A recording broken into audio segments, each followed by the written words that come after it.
everyone. Thank you. Now, you know that was weak. Let's come up again with a little bit more clapping. And welcome to the March Theater. For those, if this is your first time here, welcome. If you've been here before, welcome back. Thank you so much for supporting live theater. You know, the thing about it is that for those at Zoom up there, I see you up there at Zoom. Just want to let you know the house sold out. Too bad you couldn't make it here tonight. But if you come next Monday night, we'll have some seats for you. But you got to buy those tickets early. Just want to let you guys know out there. Okay. Oh, another thing with the Zoom audience, I just want to let you know that we are having a, and also here in the audience here, we are also having a discussion after the performance complete. And it's always wonderful, these discussions, a lot of questions, a lot of answers. And I always tell people, ask the performers anything you would like to ask them. Well, almost anything, you know. Okay, we're done with that. And let's see here. We talked, okay, here are our performers for tonight. I'm just gonna say their names. Our first performer is Jeremy Greco, the Big Snap. Our second performer is Lee Archers. And his show is called, I Am Trying to Think of Some Way to Make the Title Shorter. Because this one is way too long. I think we can agree. I agree, Lee. I just want to let you know I agree on that one.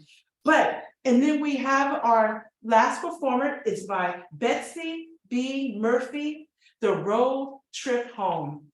But did you know, I know what you're asking, even on Zoom. Hey, bro, what's happening here at the march? Well, I'm gonna tell you what's happening here at the march.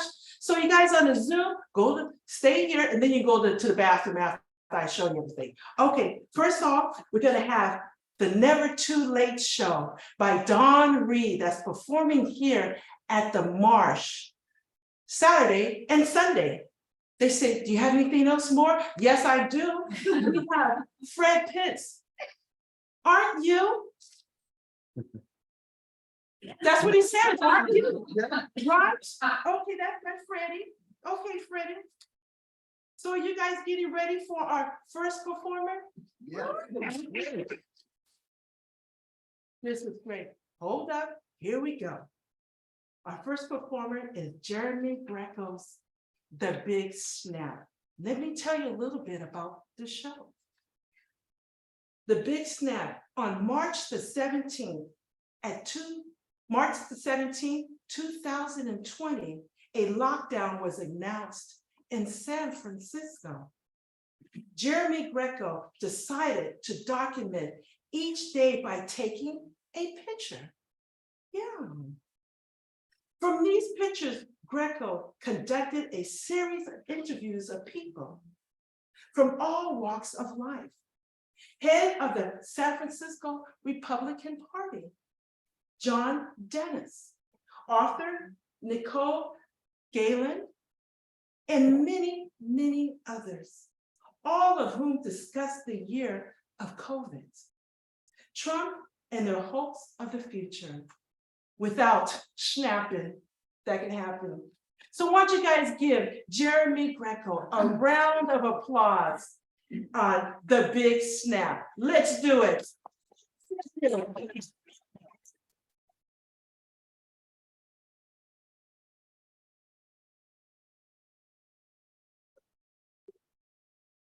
The city mandates come down fast and hard. Shut down your vault department, spray bleach on everything, and for the love of God, do not use reusable bags. Not only that, I'm the only person some of my customers see for days, me. So every day I walk down to the beach and take my pictures. Snap, snap, snap. Not only as a way to honor each day, but to survive each day, so I don't snap. I post my pictures to my social media accounts. I use the tagline, day 1, day 2, day 3, day 40. You get the point. People cheer me on and say things like, love the pick, soon this will all be over. Snap, day 50.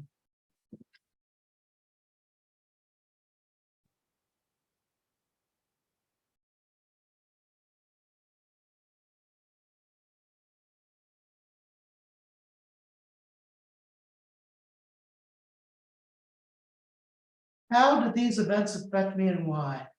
Okay, this is good. Let's talk about it, Jeremy. My name is Georgia Hodges, and I'm 54 years old. I'll first talk about the social justice end of things. What Trump's election did for me was, it showed me the real situation in our country.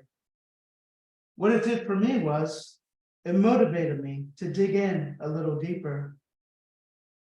Then, when George Floyd was murdered, actually, when Ahmaud Arbery was murdered, I was like, what the fuck? Whoa, this is fucked. So I just decided I was going to go down there. I posted a black, on my Instagram.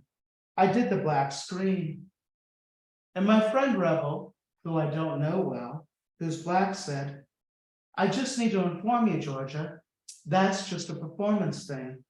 There's a lot more to it than just posting your screen as black, And it was me just starting to learn the language of what social justice is really all about. So I went down there and I carried my sign and I walked the Great Highway. And then I started saying, for the first time ever, like literally saying, Black Lives Matter, and say her name, and say his name, and all these things. And it sounds so cliche for me to say, but I felt pain, their pain. And I had realized I've been afraid to stand alone. I've been afraid to speak out. In fact, I met a few other people down there, but they were quieter and holding back. So I just separated myself from them and walked ahead. And I was genuinely angry. And it felt like for the first time ever, I actually stood behind my beliefs, truly. And at the end of that protest, I was like, holy shit, people actually organize this shit? Like there's this whole realm and the world of demonstrating that I have been completely oblivious to, and in the past thought I was above, which is a very white superiority, white privileged attitude. So that was a big thing that happened. Then I started participating in other protests and really trying to figure out, where do I go from here? What does it truly mean to take action? And I think I still have a long way to go to figure that out.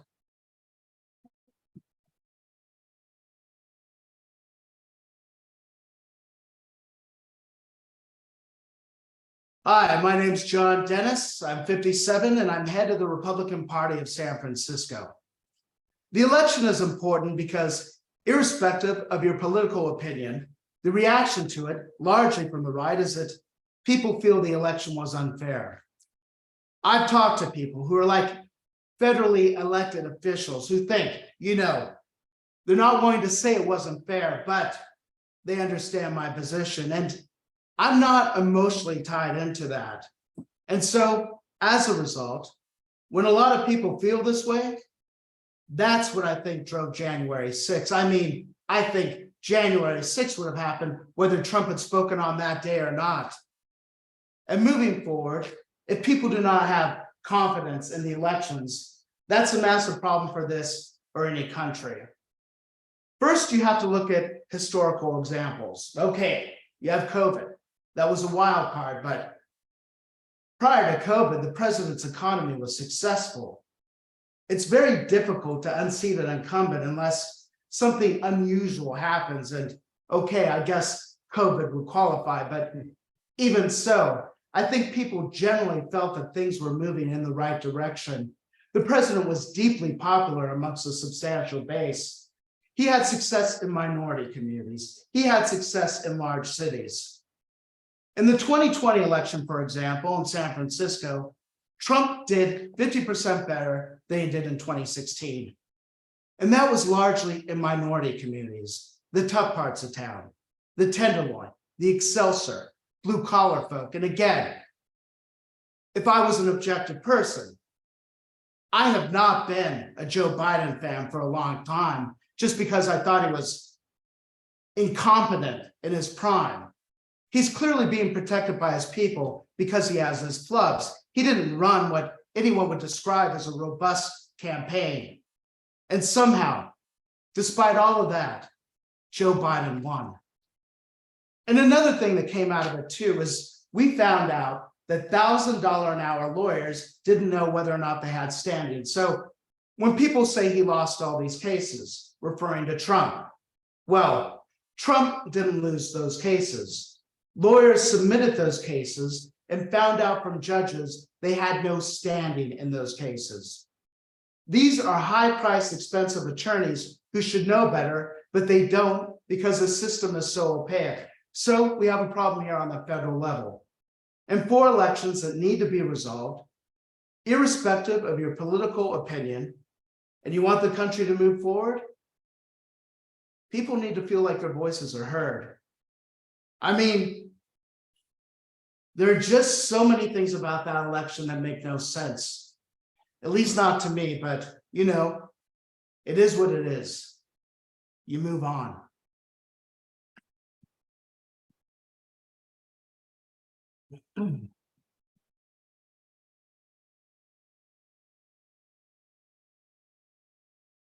I suppose in many ways, it's actually affected me less than it's affected my fellow Americans because I'm not there. My name is Nicole Galland, and I'm 55 years old. And the moment in time that I felt it the most was not in 2020, it was in 2021. It was the insurrection, if that counts. I don't know if that's the answer you're looking for, but here's my story. I had originally come to Ireland first, then I left abruptly when they went on lockdown. I was living in a situation that was not sustainable, and I don't want to give away any identifying characteristics for the person because he was very disturbed. So I have family in Germany, so I went to Germany because I thought it would be joyous to spend the holidays with them. It was not. So I found another place to come back to in Ireland, which is this extraordinary manor house I'm staying in that was turned into a bed and breakfast. But the family that operated it couldn't continue to do so because of COVID. So there's these 4 guest rooms, and they just rented out the 4 rooms at normal Dublin rental prices to the first 4 people that could figure out how to say, I need a room, and I was the 4th one. So I arrive on January 1st, and I have to be in isolation. I cannot leave this room for 2 weeks, which, as you can see, is not really a big issue because it's a big, comfortable room. So I come here, and everyone else have been living together for a while, and I'm stuck upstairs in this room. And I can only go downstairs if I'm wearing a mask. I can only go downstairs just to get myself food. Otherwise, I'm not supposed to leave this room for 2 weeks. That was on January 1st. On January 6th, I hear screaming downstairs. So I put on my mask and I go downstairs to see what's going on. And in the room that the TV is in is the room that even when I go downstairs, I'm not supposed to go into, which I totally agree to, obviously. The owner of the house is 84 years old and I don't want to get him sick. So I'm standing in the doorway between the kitchen and the room with the TV, the room I'm not supposed to go into. And my eyes are like saucers, like everyone could see that I'm gaping underneath my mask. And finally, they all say, why don't you come in and just sit on the couch that's farthest away from everyone? You can watch it from there. Obviously, you need to. You're an American. You need to see this going on.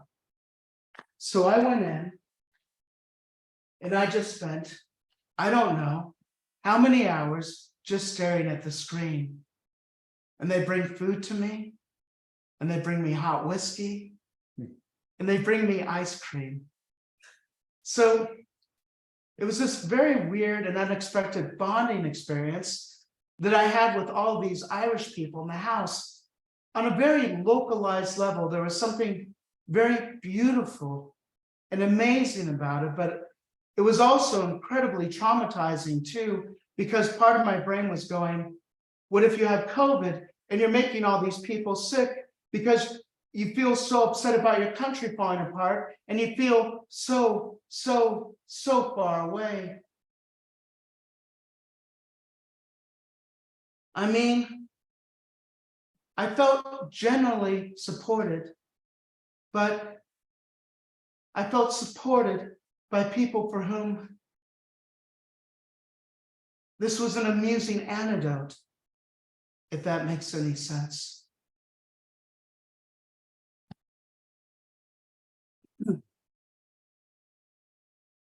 People who once thanked me and called me a hero now yell at me because I can't get their tofu, toilet paper, or organic rolled oats. I'm called a fascist because I asked someone to wear their mask.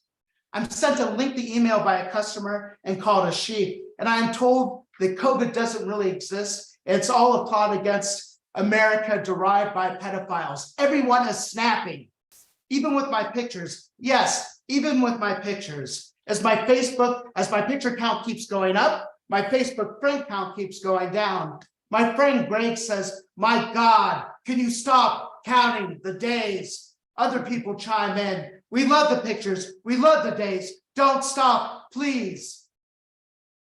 I have a new goal. Instead of 30 days, I'm going to take my pictures for a year straight. Snap. Day 170.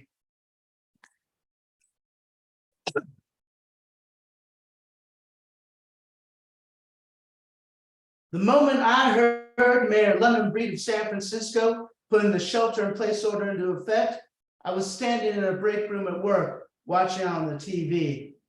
My name is Tony Cyprian, and I'm 54 years old. And all my coworkers were like, you know, all nonchalant about it, right? I mean, this means nothing to them. But what I heard is she said all that shit really nice and cool like. But what the fuck I heard is your ass is going on lockdown till further notice. That's what I heard. I'm home from prison 9 years, you feel me? 9 years after 26 is just a drop of the bucket. And then you got COVID and that hits and shuts you down all over again. So it was like this switch cut off for me, bro. I'm gonna call it prison mode. Going on lockdown in prison, first thing you do is call your family, your anyone to let them know. For me, I'd call my wife. Hey babe, we're going on lockdown. Probably won't be no phone calls, no visits, no nothing for a while. That's if you get a heads up. And that's what London Breed did, is she gave us a heads up. So I immediately went into prison mode. I'd call my wife and say, hey babe, I'm going to the store. We might need some shit. And she was like, okay, we'll handle your business. So I go to the store thinking I'm the only motherfucker. Jeremy, I'm thinking I'm the only one going to the store. Why, man, why? Because it's the middle of the fucking weekday, right? And I get there and there's a line wrapped around that store like twice. As soon as I saw that line, I immediately went back to prison. In prison, you got 500 men waiting to get in the canteen and only one window to buy your supplies. And that's what the store looked like to me, prison. And they had just given the inmates the keys. The whole beat of life has changed, man. Ain't nobody dancing this shit. I'm not feeling it. I don't think no one's feeling it. We're human. We need contact. We need to embrace. We need to talk. We need to be intimate with folks. But we don't got that now, man. The beat has changed.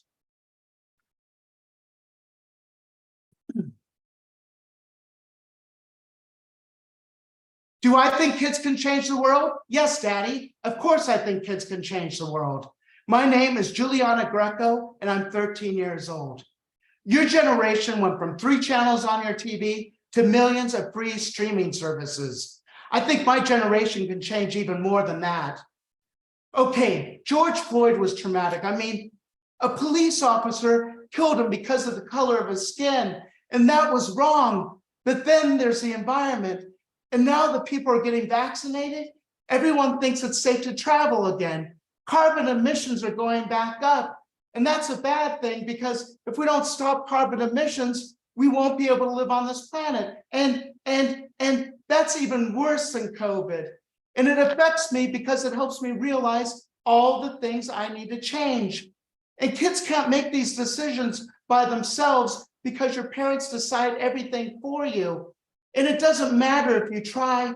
Trying is just the bare minimum. Wait, I'm almost finished, Daddy. Like getting food to go the other night. You said it was no big deal. No big deal. It is a big deal, Daddy, because when you get food to go, you get all these things you don't need, like napkins and utensils and little ketchup packets. There's plastic surrounding that. There's plastic literally made out of everything. Forget about Trump being president because he was horrible. Forget about wearing masks. I hope in the future we don't need to wear masks. Shh, I'm almost finished, Daddy. I hope in the future that things go back to normal. I hope in the future that we have green roofs and green buildings, and we have electric cars and planes and trains. I hope in the future we fix all this so that my generation and future generations can continue to live on this planet. That's what I hope for. Now you can talk, Daddy.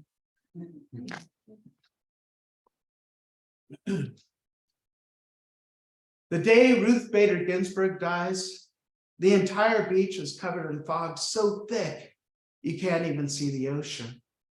Snap. Christmas Day with my daughters, Fort Point, they wear Santa hats. The Golden Gate Bridge stretches across the bay behind them. Snap. The day Biden is elected president, the sun is high in the air, the ocean is calm, there's a slight breeze. It's a perfect San Francisco day. Snap.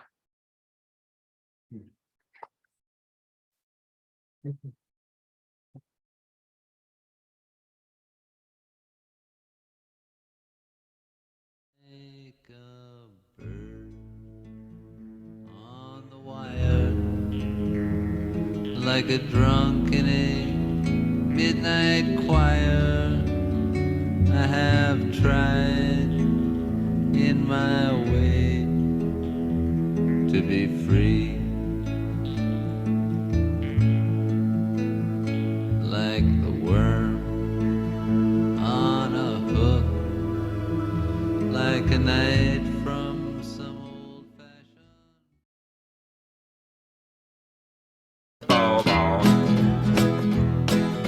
If I was a bird and you was a fish, what would we do? I guess we'd wish for reincarnation, reincarnation. Wouldn't it be a sensation to come back to life from reincarnation? If I was a tree and you was a flower, what would we do? I guess we'd wait for the power of a reef.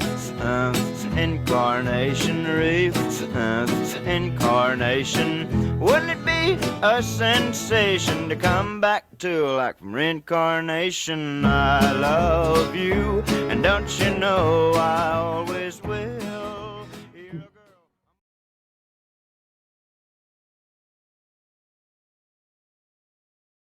Welcome back. Hey, you guys. Yeah, hey, hi. That was Lee Archer. Lee Archer, and of course, the title of this play is ready. I'm trying to think of some way to make the title shorter because this one is way too long. I think we can agree, huh? Okay, and that's gonna be the last time I say this title. I enjoyed it. Wonderful. Thanks, going, Lee. That was a great show that you just put on. Wonderful. You're around the applause. There we go. I know what you guys are saying, even on Zoom. Hey, what's happening here at the Marsh? But more than just that, who is running the Monday Night March? So I'd just like to bring out to everybody that's doing the magic for tonight on Monday Night March. We have Kevin at the booth. You see him coming up here? Let's give it. Oh, look, he works the lights. That's Kevin. Kevin's cute. And then we have Brianna. She's doing a Zoom for you guys up there. There we go. Give her a round of applause. And then, of course, she's cute too. And then there's me, Pearl. Thank you. Thank you so much. And I'm real cute. So here we gonna do with this. I like to welcome the late arrivals that came here while the show was here. It was hard to squeeze them in. And thank you so much for the patience of us finding you a seat. So thank you so much. You know, can I say something? And also for you guys in Zoom. You know, they say talking about money is tacky, but I'm tacky. And the reason why I want to talk about money is basically donations, because you guys are here, but live theater and theater has been struggling for quite some time since COVID. Can't you guys agree about that? Oh, yeah. It's really been, we've lost 5 theaters already in San Francisco. And the best thing to do, if you guys can dig a little bit deeper to help support the Marsh or any kind of live or theaters that's out there that you can come by. What we have on the table is a nice, pretty jar that's empty. It's an empty jar that's waiting for some love. You know what I'm talking about up there. And for you guys that's at Zoom, you can lean over and push that button, and you can also tip jar. It's right there on the Marsh. If you can do that, that'll be great. So you guys are saying, hey, what type of money we like on the tip jar there on the counter? Well, I'm from the Black church. And what they say, we like quiet money. He don't want no quarters jingling on the passing across there. You know what I mean? He wants that quiet dollar bill, baby. And I just want to let you know, a $50 is just as quiet as a $1. So, and I just would like to say, are you guys ready for our next and final performer? Yes. This is great. I like to say this. This is our last performer is Betsy B. Murphy. And her show description is this. Over 100 adults in the US has died of drug overdose in 2022. One was Betsy's youngest son, and his name is Charlie. In the road trip home, and that's the show that she's performing for us tonight. The road trip home, Betsy takes the audience on an inner and outer road trip filled with healing and hope. If you could have one more conversation, think about it, with a loved one who died, what would you say? Will you guys please welcome Betsy to the stage?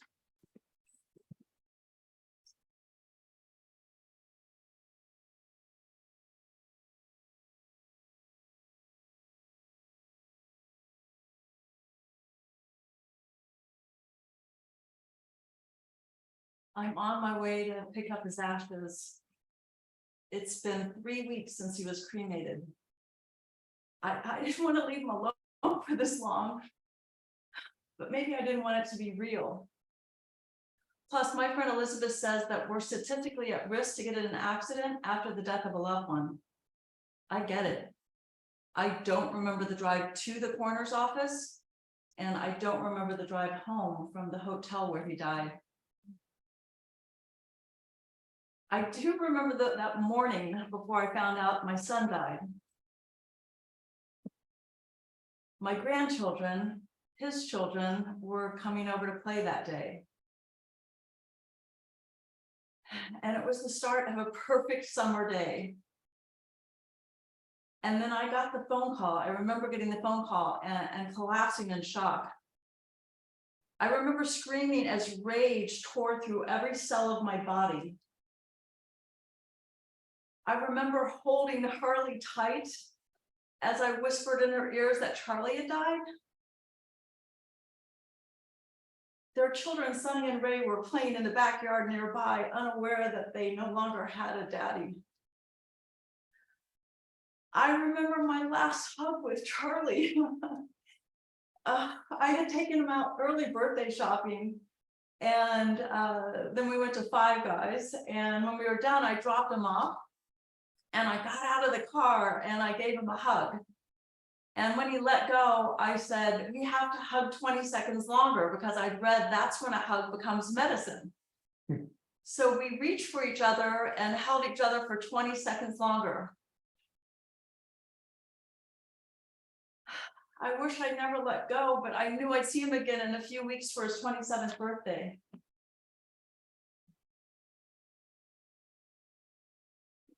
The day after Charlie died, the weather changed. It went from perfect blue skies to dark, cloudy skies and a storm. And then it got hot, really hot. Today it's over 100 degrees, and I'm driving to the funeral home to pick up his ashes. The last place I want to be is in a car. It's 40 minutes to the funeral home, but I have to go today because tomorrow I'm flying to Indiana to take some of his ashes to his father. I found the funeral home on Yelp. I've only lived in California for a couple of years, and I'm from Indiana, and I know who to call in Indiana, but in California, I didn't know who to call. So when I found the funeral home, I found out it's right next to a Five Guys restaurant. And Charlie would love that, because Five Guys was the place that we always went to when I had to pick him up when he got in trouble when he was younger. First, it was when he, in grade school, I'd pick him up from the principal's office. And then in middle school, I'd pick him up from detention. And in high school, I'd pick him up from the counselor's office. One spring break in Fort Lauderdale, I had to pick him up from jail. Later, I'd have to pick him up for rehab. And Charlie would always run to me with the biggest smile, like he hadn't done anything wrong. And he'd say, thanks for picking me up, Mom. And he'd give me a big hug. And then he'd say, can we go to Five Guys? And so we always went to Five Guys. I didn't like fast food, but he always got a cheeseburger and fries and a chocolate shake. And Five Guys was our spot, because I wanted him to know that I loved him more than any trouble that he got into. And I wanted him to know that he was so much more than his worst moments. Charlie was my fourth child. And he always used to say to me, it's you and me against the world, Mama. It's you and me against the world. So I get to the funeral home, and I park between Five Guys and the funeral home, and I sweat walking into the funeral home. It's so hot. But immediately when I get inside, I get the chills because of their AC. And before I see a person, I see blue packages on the front desk. And I look closer, and it's him. My 6-foot-tall Charlie is in 5 shirt box size packages. This is all that's left of my son. Hey, Betsy, how are you doing? Do you need a bag? Do I need a bag? It's Katie from the funeral home. That's all she has to say to me. Do I need a bag? The last time I saw her was 3 weeks ago, when I had dropped off the clothing for him to be cremated in. And today she's wearing tie-dye. I mean, it's like she's going to a music festival. Shouldn't she be wearing all black? It's a funeral home. And that's all she has to say to me. Do I need a bag? No, it's okay. I brought a basket. The basket has Charlie's baby blanket in it. And so I start placing the ashes on the blanket. And then I head for the door and I walk back out into the heat. And Katie, I was so worried about her saying something to me, and she said, have a good weekend. And I was like, have a good weekend. I'm not going to have a good weekend. My son is dead. And please don't tell me he's in a better place now, or this too shall pass, or a lot of people, when they found out my son died, they'd say, how did he die? Like, why would you ever ask that to somebody? Ask me how my son lived. Ask me what made him happy.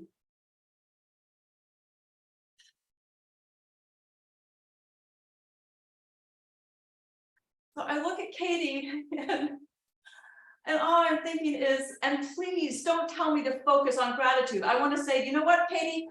Fuck gratitude. But I don't say any of that to her, but people have said some really harmful things to me since my son died. It's not okay. So I head to the door with the ashes, and as I walk back outside, I hear her say, have a good day. And my body flushes with anger. The ashes are heavy. And so I find myself carrying the basket like I did when I carried my son in a car seat when he was just a baby. And I walk to the car and I open the passenger seat door and I put the basket on the passenger seat. And I noticed the pale blue packages remind me of Charlie's blue eyes. On his good days, his eyes were sparkling blue like the ocean on a calm, perfect day. And on his hard days, his eyes lit up with fiery red veins and unhealed trauma. I put the basket there, closed the door, and then I went over to the driver's side, got in, turned on the car, and the seatbelt light starts beeping like there's someone there. So I have to reach over and buckle in my son, just like I did when he was a child. And we start the road trip home. Chill out, Mama. Katie's a cutie. I would have hit on her if I was still alive. Mom, Mama, Mamacita, Betsy. I know you can hear me. I'm still here. Sometimes it's like he's still here with me. Mom, I am right here with me. I know you can hear me. And it's weird. It's like I can hear his voice, and sometimes it feels like he knows what I'm thinking and feeling. And is it strange that I feel bad that I left the ashes for 3 weeks? 3 weeks? You left me there for 3 weeks? Reminds me of when you and Dad left me at summer camp when I was 7. I don't want to be there for that long. Mom, thanks for picking me up today. Although we should have stopped at Five Guys. It's tradition. Charlie? Mom, I'm right here. I look over and the baby blanket has fallen off the ashes, and I smell smoke, cigarette smoke. I swear I'm going crazy. This can't be real. And Charlie told me 2 years ago he quit smoking. Mom, we can smoke here. I always told you tobacco is sacred and weed is meant to be medicine. I always told you that. Charlie? Mom, it's me. The voices you've been hearing, me. The signs you've been hearing, me. Although you've been too hysterical to notice most of them, I send you angel numbers all the time. Charlie, it's you. Mom, I'm right here with you. Charlie, I missed you so much. Please don't go anywhere. Mom, I can't stay. I just want to make sure you're okay. Charlie, okay, I'm not okay, but I'm glad you're okay. Mom.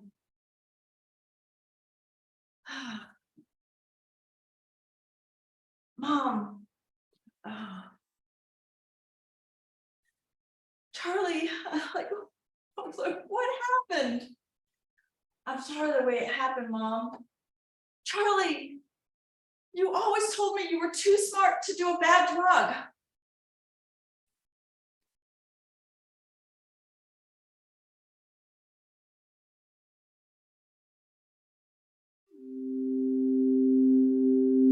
I know it was hard on my mom, the way it happened.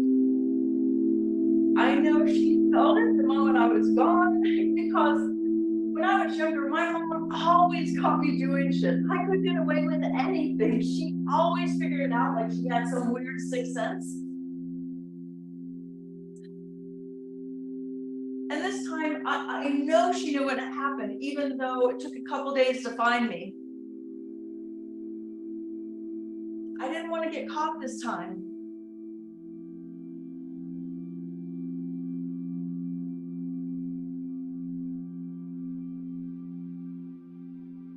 No, I didn't want to get caught this time.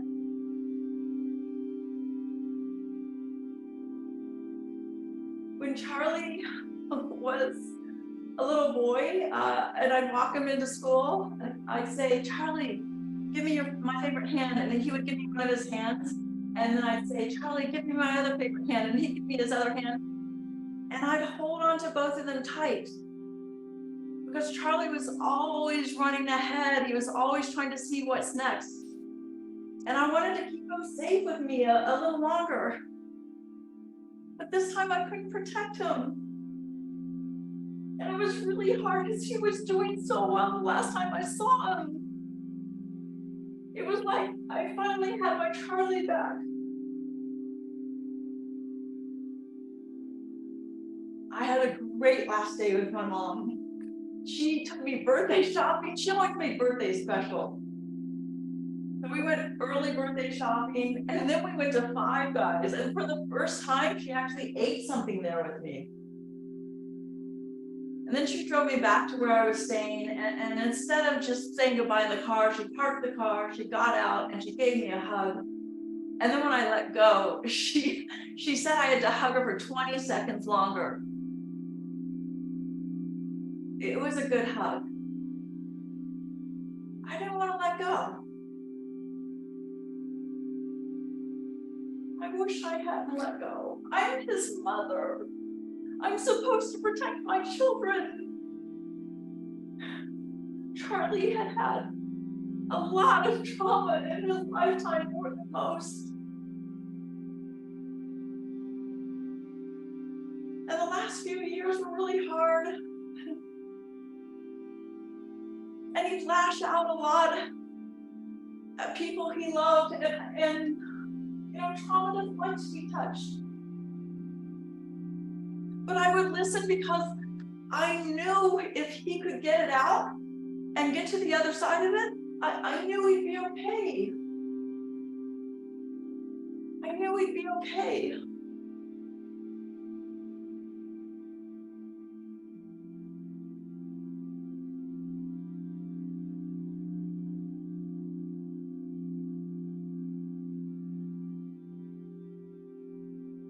You know,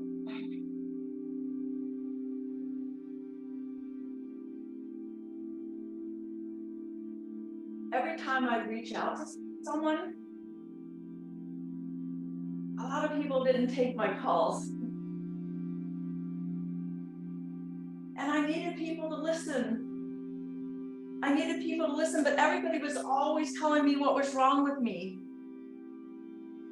No one ever asked what happened to me.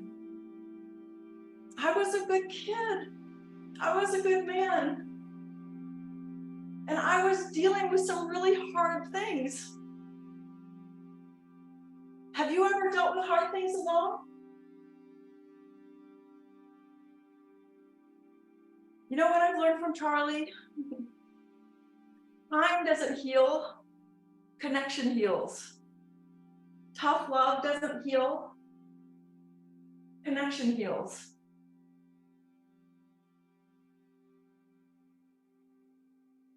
And Charlie taught me that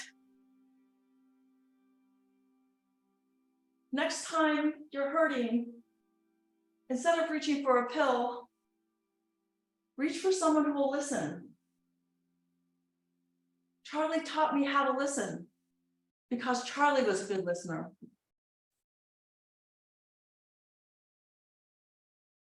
Mom,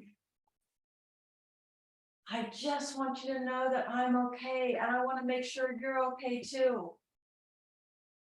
I can still listen to you anytime I'm around. Look for the signs. Charlie, I don't want signs. I want my son. Your siblings want their brother. Your children want their father. Charlie, just give me a minute. I just need a few minutes. Please don't go anywhere. I know this sounds strange, but I need to make a stop at the grocery store. I haven't been to the store in 3 weeks and I just need a few things. So I pull into the Trader Joe's parking lot. And I'm just gonna go for a few minutes, but I don't want to leave the hot ashes in a hot car, but I'm just gonna be quick. So I go into Trader Joe's, get the things that I need, stand juggling all my groceries, trying to find the quickest line, when suddenly a young girl waves me over to an open line, and she's got another young girl there helping her. Hey, how's your day going? Oh,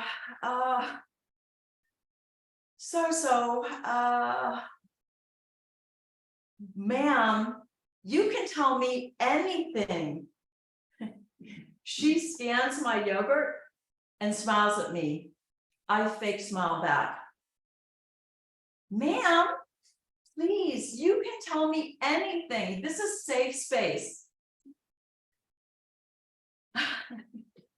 You know what? She said this to me like she's begging for me to tell her. Plus, I don't like being called ma'am. You want to know how my day is going?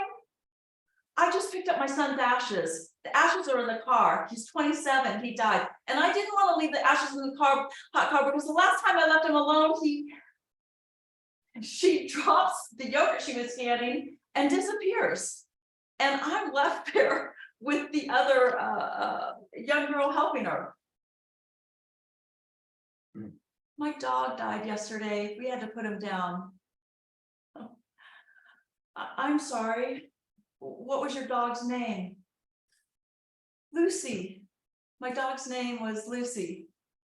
Oh, my daughter's name is Lucy. My son, the dead one in the car, his name is Lucy. That must have been hard for you, putting your dog down yesterday and having to come into work today. Yeah, it was a really tough day. Suddenly, the other cashier appears and she's got a bouquet of flowers for me. And she hands them to me and she says, "These are from all of us." And she waves her hand across the entire store. And everyone turns and looked at me, and somebody rings that damn Trader Joe's bell and everybody's waving at me. And she says, "Do you need a bag?" I take the flowers. No, I'll be okay. I don't need a bag. And so we finished the transaction in silence. And I take the groceries and the flowers to the car, and I put the groceries in the back seat of the car, and I get in the front seat of the car, and I put the flowers next to Charlie on the ashes. And hey, you like them? What? Like what? The flowers.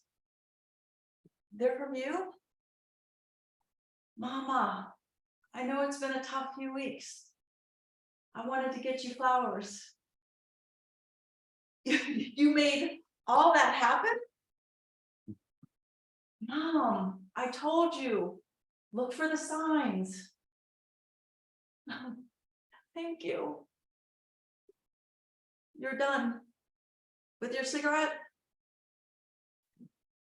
Yeah, I have to go now, but I'll be around. You gonna be okay? Yeah, I'll be okay now. Mama, give me my favorite hand. Give me my other favorite hand. It's still you and me, Mom. It's still you and me.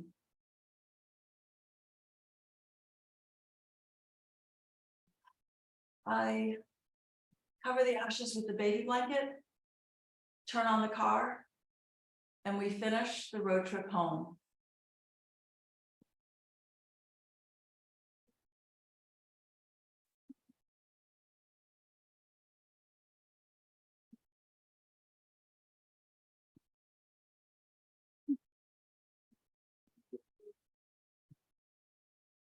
Thank you, everybody, for coming.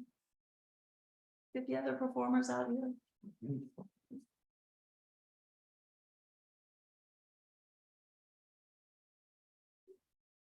That was Betsy B. Murphy, the road trip home. Give her a round of applause.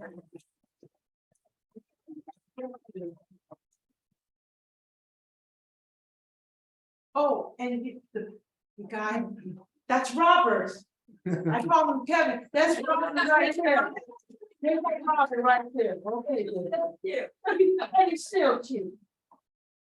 So we're gonna have a discussion meeting, which is so exciting. Ask any questions that you like. Hi, Brianna. I remembered your name. And there's people on the Zoom that can ask questions to the performers. So we're just gonna bring our performers up whenever you guys are ready.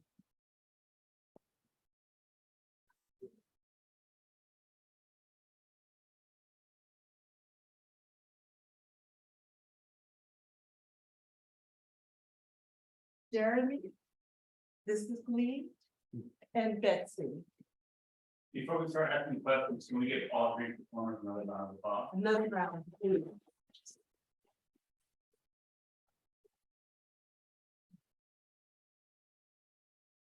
Would you like to speak over with this, Robert? Okay, go ahead, please.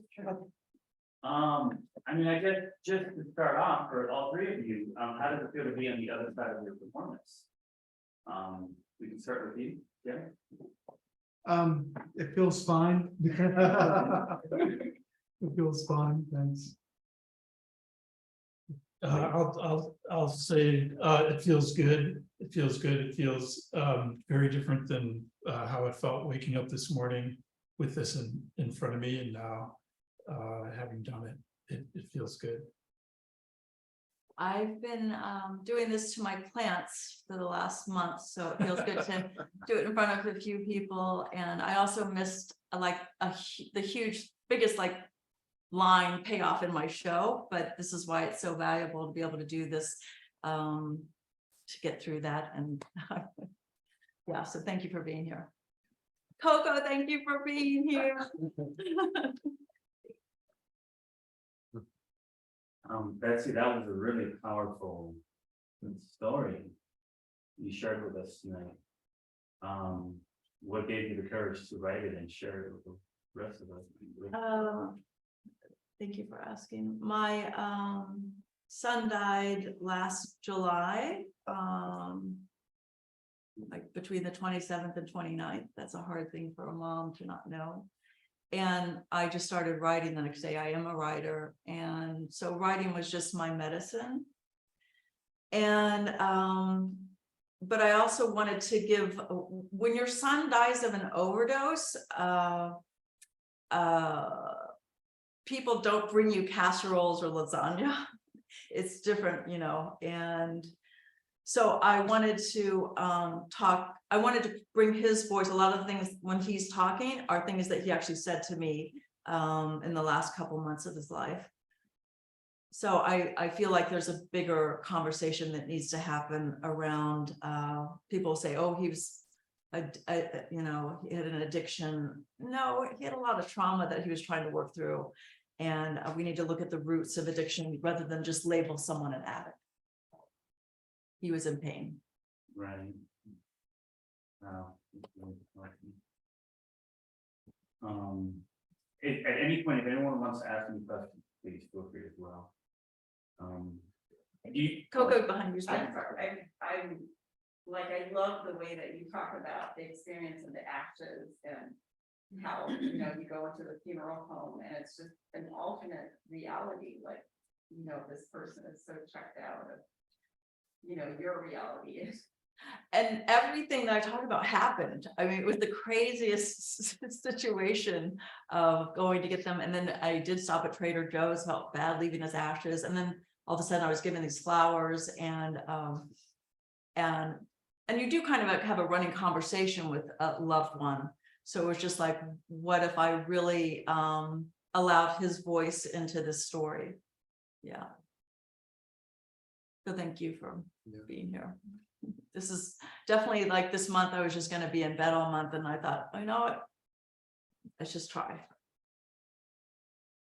Yeah, does it feel good to actually share the story? Does it actually kind of like uplift you a little bit? Yeah, it also feels like very honoring to him and to me too. Yeah, it does. Like I said, there was a huge like laughter payoff and I missed that, but this is, you know, next time. I think the cashier saved you by coming back with flowers. Yeah, yeah. Lee, why do you want to come back as a corn patch? Well, I have high aspirations that I might be able to improve my station in the overall cycle. And so I'm looking forward to moving up to Corn Patch. Do you believe in reincarnation? I don't know whether it's real. I think there's something to the concept that whether or not it's real, it has some potential in there to make people think about things in a way that can make them a better person. And so there's something to it. It doesn't necessarily have to be you know, the way the material world works in order for it to be true. Right. Yeah, that is the most. Like you purposely paused between your words. So word. And you said that presentation. Yeah. So You did it for a good chunk of time. Yeah. At the very beginning, you know, throughout it.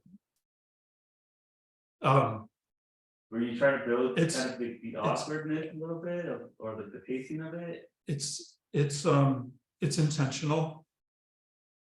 But I don't know if I could say or name or identify what the intention is. I felt like it really broke things away from regular time. I mean, I was waiting for you to like shift out of it, but Yeah. you didn't really shift out of it. yeah, It's you're like, like, oh my God. And it helped take you somewhere that I thought was really was great because it took you out of the time that you just feel like you're at home and you took us somewhere else. It made us look at life in a different way. I liked it.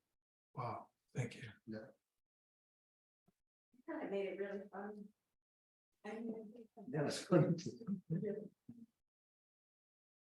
Thank you. Question for you, Jeremy. In regards to your,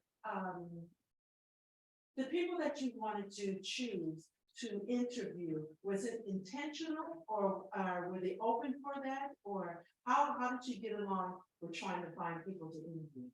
I didn't want to, I purposely chose people that I didn't necessarily agree with or were in different circumstances. I interviewed a total of 14 people, and from those 14, I think I used like 8.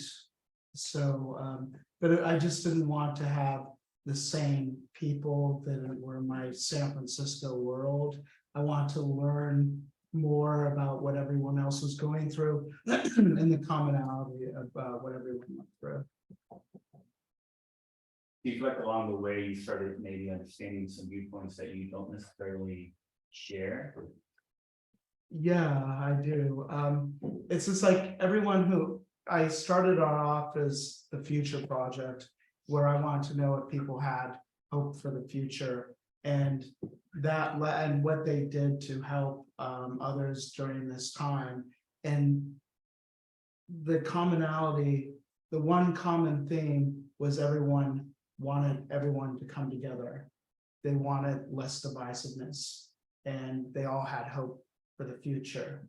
And that was the commonality. I mean, Dennis Johnson, I don't agree with politically at all, but it was really interesting to talk to. And I didn't even think, I think Tony and Dennis were the last 2 people I interviewed. And I really wanted, they're completely different, their experiences. And I feel that I got along with them and had kind of a warmth to them more so than I had with anyone else. Right. When you took the pictures, was it something that just spurred the moment? It had something like a feeling you had to get with these pictures?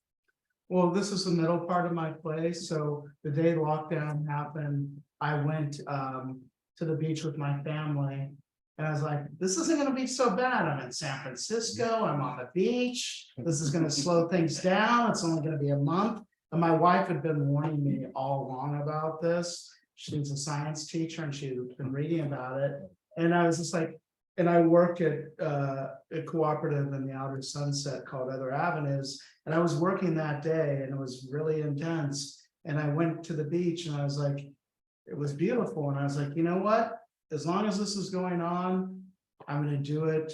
And I planned for 30 days and I did it for a year straight.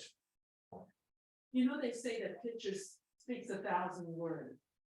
So when you're looking at those pictures that you've taken, is it speaking to you about a certain level of where you were at, or where you feel the community was at with the story, or as we look at our own selves, looking at your pictures, we figure out what we take on?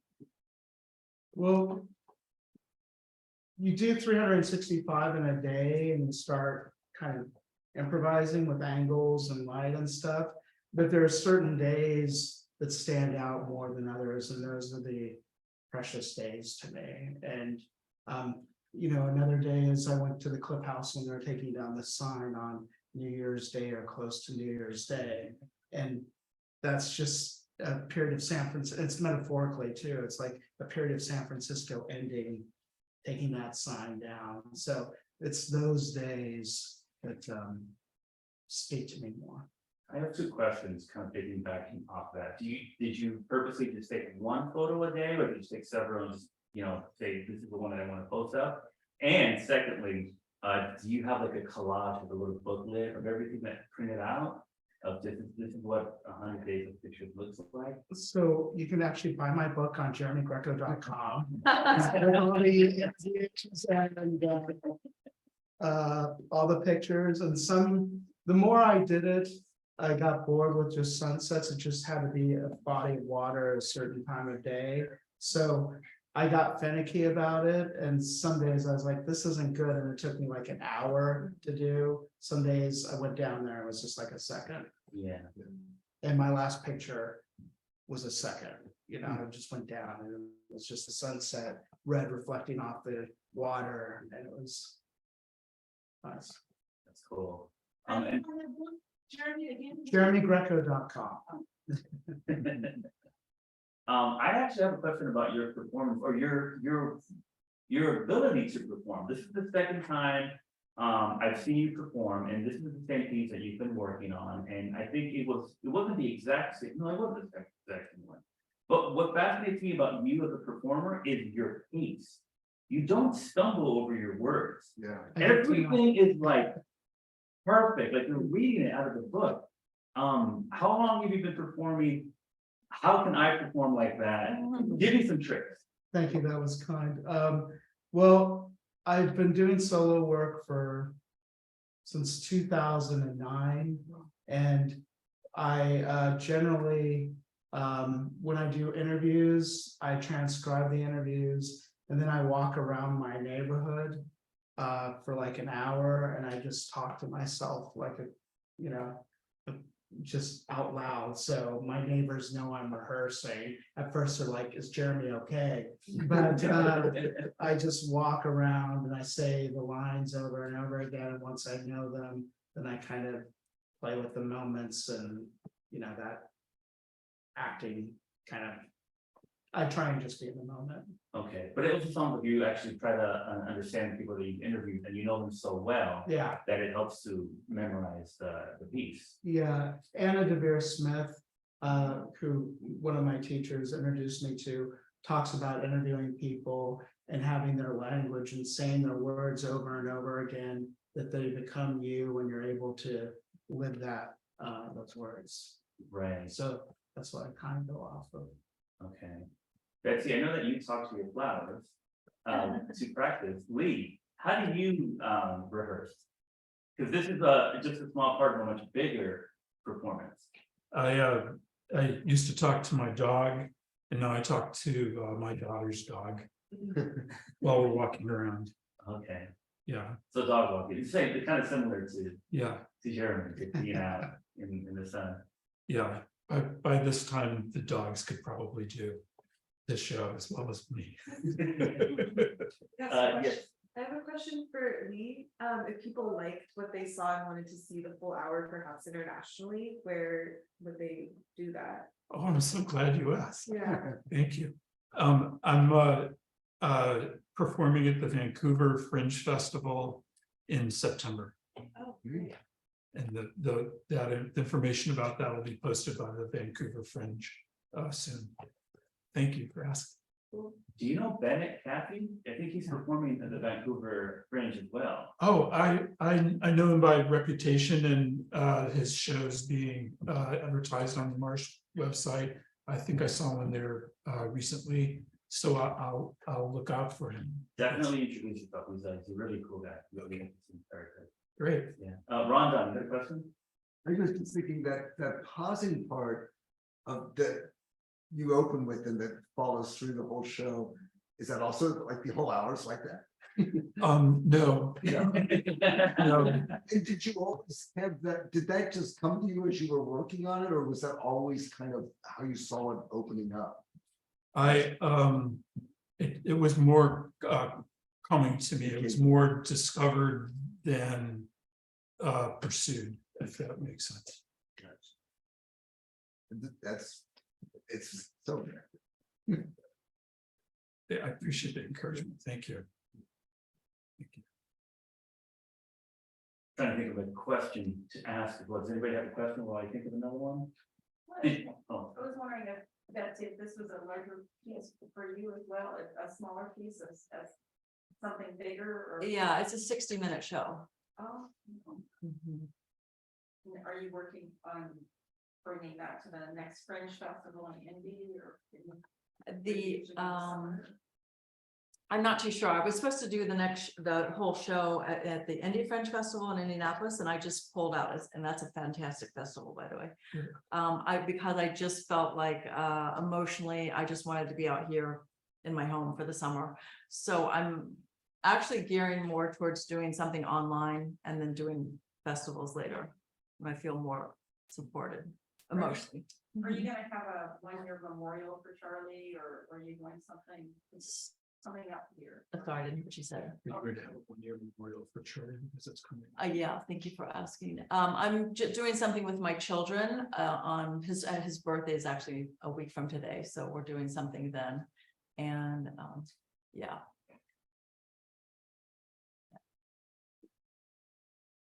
Thank you. Any final questions for this evening? One of my favorite nights at the Marsh is doing these kind of nights. Because I find that not only do I get to hear different performers tell their stories. You never really know what you're gonna get, and I kind of like seeing. There's none of this was raw, by the way. You were all fantastic, but I love seeing the nitty gritty, almost like pulling the curtains of seeing what it really takes to perform. And it's performers like you that make it great. So one last thing, please, again, tell us where we can follow you, what you have going on again, what websites we should be checking out, your emails, your Instagram, anything any way that we can find you so we can know what you have going on. Starting with Jeremy. JeremyGreco.com. I'm also on Facebook and Instagram as Jeremy Julian Greco. And I'm performing my entire piece in the Outer Sunset at Sea Level Gallery, September 21st and 22nd. It's a small new gallery in the Outer Sunset. You can find me at a website called wearcherswebsite.com. And there's a mailing list there if you want to add your name to it. I'd be very happy. Thank you. And you can see my information on the Monday Night Marsh site, but it's betsybmurphy.com, and you can find all the information there. Thank you, everyone, for coming, and please give them one more round of applause. Come on, everyone tonight.